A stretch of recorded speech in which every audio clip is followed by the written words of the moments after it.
कितनी नौकरियां बहाल हुई, किस किस इकाइयों में बहाल हुई? देखिए 2016 में जो है पोषण सखियों को रखा गया था और ये बोलकर रखा गया था कि आपकी नियमावली बनेगी, आपको जो है कंटिन्यू किया जाएगा। पिछले उसमें जो है चुनाव को देखते हुए फिर इनको जो है लगातार एक साल कंटिन्यू किया, लेकिन इनके लिए कोई भी प्रक्रिया जो है सही से नहीं की गई, चाहे वो इनके यूनिफॉर्म की रही हो, चाहे वो इनके वेतनमान की रही हो, जो भी मांगे इनकी रही कि भाई अब आप क्या सोच रहे हैं। अगर आप हमको हमेशा इनको अंधेरे में रख के जो है इनको बस एक इलेक्शन टास्क फोर्स बना लिया गया कि भाई चलिए ये इलेक्शन की टास्क फोर्स है, काम करेंगे इलेक्शन में, इसलिए इनको रखा गया। जैसे ही हमारा चुनाव जो है ख़त्म होता है उसके बाद जो है केंद्र सरकार जो अपना अनुदान भेजती थी इनके वेतन के लिए उसको खींच लेती है और कहती है ये अब हमारी जिम्मेदारी नहीं है, अब ये समझे कि कैसे होगा।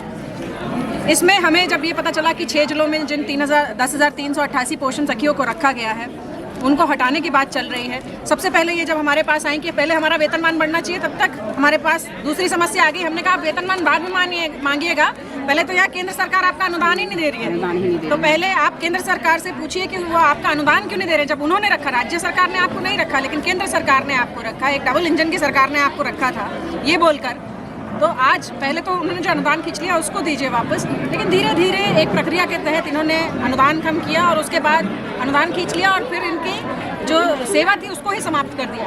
हमारी लड़ाई इस बात की थी लगातार हमने कि इनकी सेवा को फिर से बहाल किया जाए। पहले तो सेवा समाप्त नहीं हो रही थी, लेकिन जब सेवा समाप्त हो गई तो बहाल किया जाए और इसमें मेरा कम योगदान है।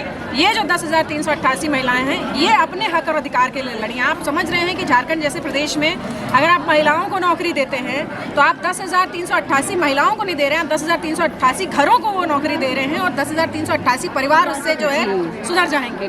और आप जैसे पोषण सखी, जैसे इनका नाम ही है, इनका काम ही है कि हमारे जो ऐसे बच्चे हैं, ऐसी माताएं हैं जो मैल न्यूट्रिशन से जिन जिलों में डील कर रही हैं, तो ऐसे लोगों को तो सिर्फ 6 जिलों में नहीं, मुझे लगता है झारखंड के सभी जिलों में होना चाहिए। लेकिन मुझे लगता है हमारी सरकार आगे रही तो ये प्रयास ज़रूर करेगी कि हम 24 जिलों में जो है आप लोगों को बहाल करें।